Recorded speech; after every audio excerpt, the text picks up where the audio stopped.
स्वागत है आपका हमारे चैनल जीवन दर्पण में।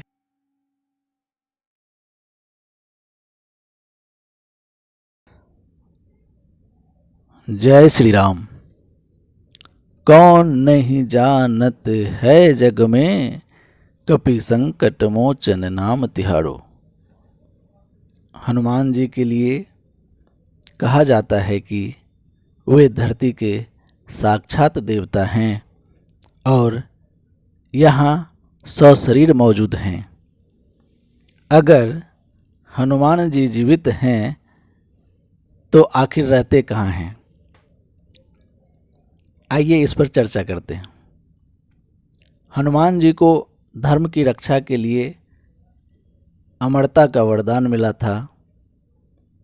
जब त्रेता युग में भगवान श्री रामचंद्र जी अपनी लीला समाप्त करने के बाद धरती छोड़कर परम धाम के लिए प्रस्थान करने के लिए सरयू नदी की ओर जा रहे थे, तो हनुमान जी भी उनके पीछे पीछे आ जाते हैं। जब श्री राम उनको समझाते हैं कि वे ऐसा नहीं कर सकते क्योंकि धरती पर धर्म की रक्षा के लिए किसी का मौजूद होना जरूरी है, इसलिए हनुमान जी को वे धरती के अंत तक यहाँ रुकने की आज्ञा देते हैं और अमरता का वरदान देते हैं। हनुमान चालीसा में भी कहा गया है, चारों जुग प्रताप तुम्हारा, है प्रसिद्ध जगत उजियारा। यानी सतयुग से लेकर कलयुग तक श्री हनुमान जी धरती पर ही हैं और पुराणों में भी यह बताया गया है कि हनुमान जी इस पृथ्वी में कलयुग के अंत होने तक निवास करेंगे। फिर आप पूछेंगे कहाँ रहते हैं हनुमान जी? इसका उत्तर है, अपने आराध्य प्रभु श्री राम से अमरता का वरदान पाने के बाद हनुमान जी ने अपना निवास उस स्थान को चुना जो पवित्र और ईश्वरीय कृपा प्राप्त हो। श्रीमद् भागवत पुराण में जिक्र मिलता है कि ऐसा पवित्र स्थान गंधमादन पर्वत है। माना जाता है कि हनुमान जी यहीं पर निवास करते हैं। शास्त्रों में बताया गया है कि गंधमादन पर्वत कैलाश पर्वत जहाँ शिवजी निवास करते हैं उसके उत्तर दिशा में स्थित है।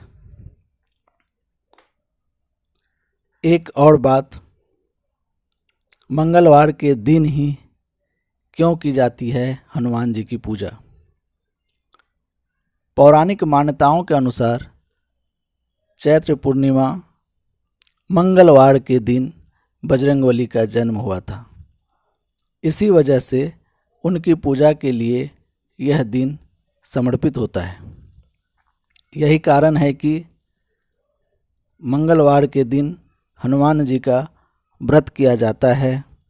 इस दिन व्रत करने से जीवन के सभी प्रकार के कष्ट और संकट दूर होते हैं। हमें हनुमान जी से बहुत सारे सीख मिलती है, लेकिन यहाँ हम चर्चा करेंगे 3 मुख्य सीख के बारे में जो हमारे जिंदगी को बदल सकती है। सर्वप्रथम जो शिक्षा है, क्रोधित न होना।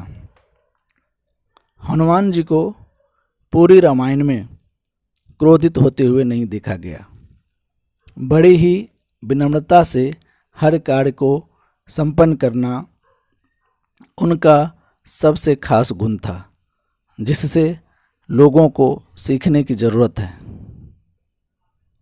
क्रोध आज के समय का एक ऐसा अवगुण है जो बने बनाए काम को बिगाड़ दिया करता है। दूसरी सीख है शत्रु और मित्र को खोजने की परख। हनुमान जी के भीतर एक यह गुण भी था कि दुश्मनों के बीच भी मित्र खोज पाने में सक्षम थे। उन्होंने शत्रु पक्ष से विभीषण जैसे मित्र को ढूंढ निकाला था। तीसरी सीख, लक्ष्य हासिल करने के लिए कभी कभी झुकना भी पड़े तो झुक जाना चाहिए। जब सीता मैया की खोज में हनुमान जी लंका की ओर बढ़ते समय बीच रास्ते में पहुँचे तो समुद्र से एक राक्षसी आई जिसका नाम था सुरसा।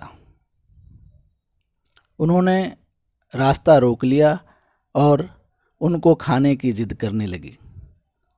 हनुमान जी ने बहुत समझाया पर वो नहीं समझी। यहाँ तक कि हनुमान जी ने वचन भी दे दिया, प्रभु श्री राम का काम करके आने दो, फिर खुद ही आकर मैं आपका आहार बन जाऊंगा। लेकिन सुरसा नहीं मानी।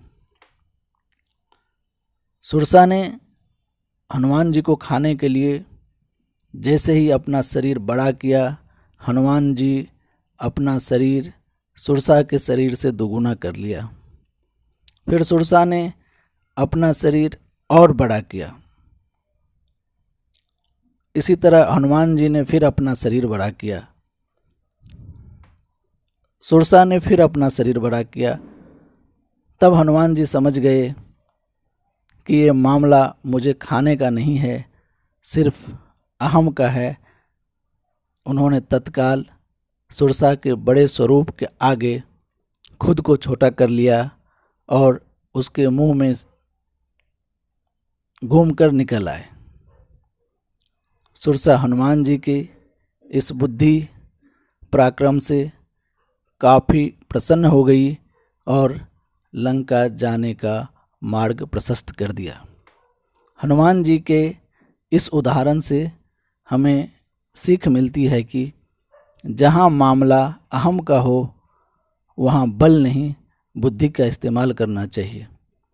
बड़े लक्ष्य को पाने के लिए अगर कहीं झुकना भी पड़े तो झुक जाना चाहिए, अहंकार नहीं करनी चाहिए। जय श्री राम। अगर हमारा यह वीडियो आपको अच्छा लगा हो तो कृपया हमारे चैनल को सब्सक्राइब कर लीजिए। अगर अभी तक आपने नहीं किया है